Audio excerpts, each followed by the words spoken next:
Por naturaleza, el hombre está en constante contacto con su mundo exterior. Por consiguiente, este busca interpretar, interrogar, cuestiona y muestra interés del mundo que lo rodea. El conocimiento será el medio por el cual el hombre evidenciará conceptos, juicios, verdades, que muchas veces serán las correctas o no. A través del tiempo nuestras posibilidades de conocer cada vez el mundo son mínimas, ya que la mayor parte de ellas las conocemos de modo superficial. Sin embargo, el hombre no se detiene ante la probabilidad de que éstas fueran certeras o tengan un margen de error. El conocimiento. ¿Qué entendemos por conocimiento? Es un conjunto de información, saberes que se tienen acerca de una cosa, objeto, situación, materia o ciencia que adquirimos y almacenamos mediante la experiencia o el aprendizaje. Algunos autores como Jorge Raúl Díaz en el año 2004 nos dice: conocimiento significa entonces apropiarnos de las propiedades y relaciones de las cosas, entender lo que son y lo que no son. David González en el año 2012 nos dice: el conocimiento es la relación que se establece entre un sujeto y un objeto mediante la cual el sujeto capta mentalmente la realidad del objeto. Juan Chevarti en el año 2015 nos dice: conjunto integrado por información, reglas, interpretaciones y conexiones puestas dentro de un contexto y de una experiencia que ha sucedido dentro de una organización, bien de una forma general o personal. Según Aristóteles, el conocimiento se obtiene a través de los sentidos, es decir, por medio de la experiencia y del contacto con la naturaleza. La realidad, lo que existe, lo que es. De cierta forma, la realidad no solo es lo que nos aparece a primera vista, las cosas materiales, sino que incluye también emociones y sentimientos, los cuales forman parte de la vida de las personas. Carlos Jergenson nos dice que la realidad es todo lo que no tiene contacto con nosotros, ya que nosotros al percibirla, la distorsionamos por medio de nuestros sentidos, convirtiéndola en nuestra realidad. Es decir, que nunca percibimos la realidad tal como es, ya que no sabemos cómo es en realidad. Relación entre conocimiento y realidad. Conocimiento. Lo adquirimos a través de la comprobación de las cosas que se nos presentan. Es la interpretación de hechos y circunstancias, conjunto de saberes que se tiene acerca de algo. Realidad. Se presenta de manera espontánea. Es un hecho, tal cual es. Contempla todo lo que se acontece de forma cierta y verdadera.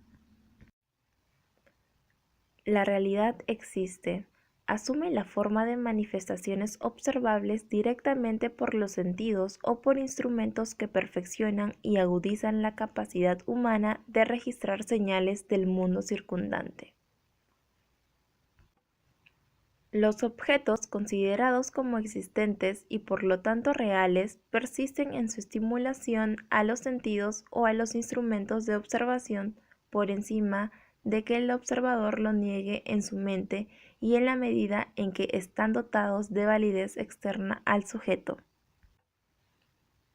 Realidad y mundo circundante se entremezclan y se nos imponen como algo que nos es dado. La realidad tiene forma. Aparece dotada de una gran variedad de formas que sensibilizan y estimulan nuestra capacidad de excitación sensorial.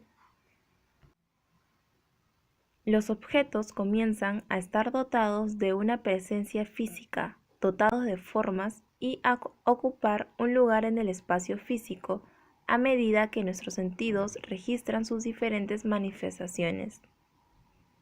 Nuestra experiencia sensorial nos permite discriminar entre las diferentes formas que adopta el mundo circundante. Las observaciones repetidas nos dicen cómo esas múltiples formas están interconectadas entre sí. La realidad es dinámica. La materia prima inicial para el conocimiento es la presencia de manifestaciones perceptibles, registrables, clasificables y al mismo tiempo dotadas de temporalidad, es decir, dotadas de dinamismo. Depende en gran medida de las condiciones del tiempo y espacio y contexto de donde se da. Este dinamismo es el que hace que la realidad esté en un constante devenir o cambio. Fases y formas del conocimiento. El conocimiento humano se va a presentar en dos niveles o fases. Estos van a poder diferenciarse, pero juntas formarán una unidad. Fase sensorial. Los sentidos son el instrumento por el cual el hombre será capaz de poder comunicarse con el mundo exterior. Estos son limitados, por consiguiente, el hombre fabricará aparatos que le permitan superar esta limitación.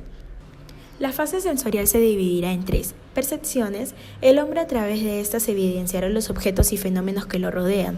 Sensaciones. Es la imagen de distintas propiedades que posee un objeto o fenómeno como color, olor, sonido, forma, etc. Representaciones son maneras en las que el conocimiento que aparecen cuando recordamos algo al asociar ideas. Fase racional o pensamiento. El conocimiento surgirá como resultado de la capacidad que tiene el hombre de inferir.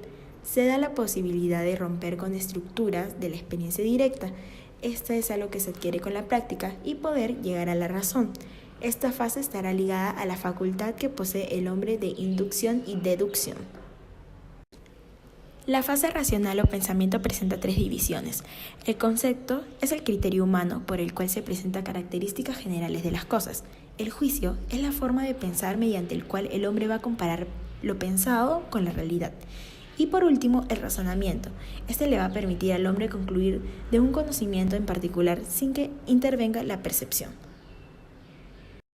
El trinomio de la verdad. Verdad. La verdad del conocimiento radica en la concordancia del contenido con el objeto, y a esta concepción se le va a llamar concepto crucial de la verdad. La verdad va a ser entonces la relación del pensamiento consigo mismo. Es la conformidad del entendimiento con la cosa, es decir, se basa en sí, en el ser de la cosa. Para entender el conocimiento de la verdad, debemos esforzarnos en captar mejor la realidad de las cosas y no simplemente en estar más informados de lo que opinan unos u otros. Evidencia. Es la presencia de una realidad como inequívoca y claramente dada. Se le va a llamar evidente a todo enunciado en el que, una vez conocido el significado de los términos, se conoce el valor de la proposición. Conviene realizar al respecto una importante distinción entre lo que es de suyo evidente y lo que es además evidente para los demás. Certeza. La certeza es un estado del espíritu que en condiciones normales procede de hallarse en la verdad de saber. Es por ello que se da propiamente la certeza cuando el entendimiento se adhiere a una proposición verdadera. La certeza es una situación del sujeto, una seguridad, y por eso pueden intervenir en ella diversos factores. Entonces, es el estado de la mente que se adhiere firmemente a una verdad. Error. El error consiste en un defecto del conocimiento.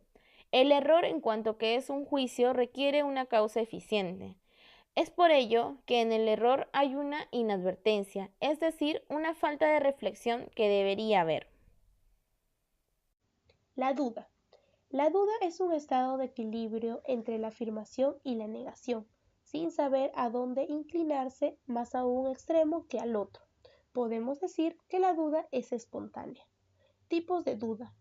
La duda reflexiva es un estado de equilibrio que permanece luego de las razones en pro y en contra. La duda universal consiste en considerar toda afirmación como incierta. La duda metódica consiste en la supresión ficticia o real, pero siempre provisional del asentimiento con una afirmación tenida hasta entonces por cierta. Duda. Según Descartes, el punto de partida es la duda metódica. La duda cartesiana refleja la situación real histórica del momento. El hombre ha perdido sus convicciones y no sabe a qué atenerse. No posee una verdad cierta que se halle a cubierto de la duda, pero necesita esa verdad. ¿Cómo encontrarla? La duda cartesiana no es escepticismo, sino primero la expresión de una actitud de desconfianza y de cautela, la exigencia de una evidencia indestructible, y segundo, un método de investigación positiva, puesto que aquella afirmación que logre salir victoriosa de los ataques de una duda metódicamente llevada a los mayores extremos del rigor, será la verdad cierta que buscamos y que podrá servirnos de fundamento sólido para descubrir otras verdades. Opinión. La opinión es un estado de creencia común que tiene una colectividad respecto a determinado asunto. Se caracteriza por la exposición y argumentación del pensamiento de un personaje o medio de comunicación acerca de un tema. Hay dos tipos de opinión. Opinión individual. Según Guzmán, en el año 2008, la opinión individual es la idea, juicio o concepto que se tenga sobre alguien o algo. Este argumento, si es expresado, pasa a ser una opinión pública. Para Platón, la opinión es una facultad propia, distinta de la ciencia, y que nos hace capaces de juzgar sobre la apariencia. Opinión pública. Desde lo psicosocial, Elizabeth Noyer construye una definición operativa en la que coloca a la opinión pública como las opiniones sobre temas controvertidos que pueden expresarse en público sin aislarse. Desde el punto de vista de la ciencia política, Giovanni Sartori sostiene que la opinión pública es un concepto político. Entonces es un público o multiplicidad de públicos cuyos difusos estados mentales se interrelacionan con corrientes de información referentes al estado de la red pública.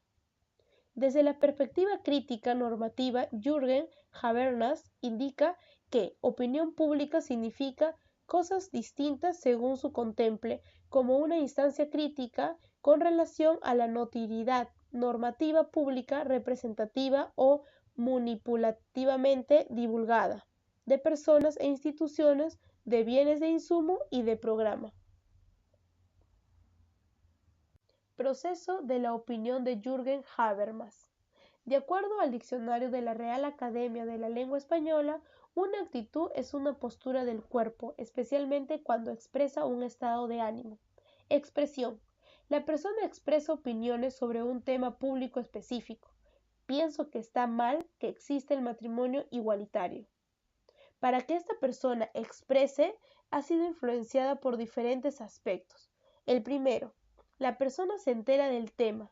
La información del tema lo obtiene a través de las conversaciones o a través de diferentes medios o interacción con el entorno. Segundo, la expresión de una actitud. En esta segunda instancia, la persona expresa qué actitudes le provoca el fenómeno. Estoy molesta porque permitirán el matrimonio igualitario. En la formación de la actitud influenciarán la cultura, la familia, los grupos de presión, las opiniones de otros, la educación y las emociones. Para que se llegue a la actitud, en la última etapa de la opinión pública, la persona actúa.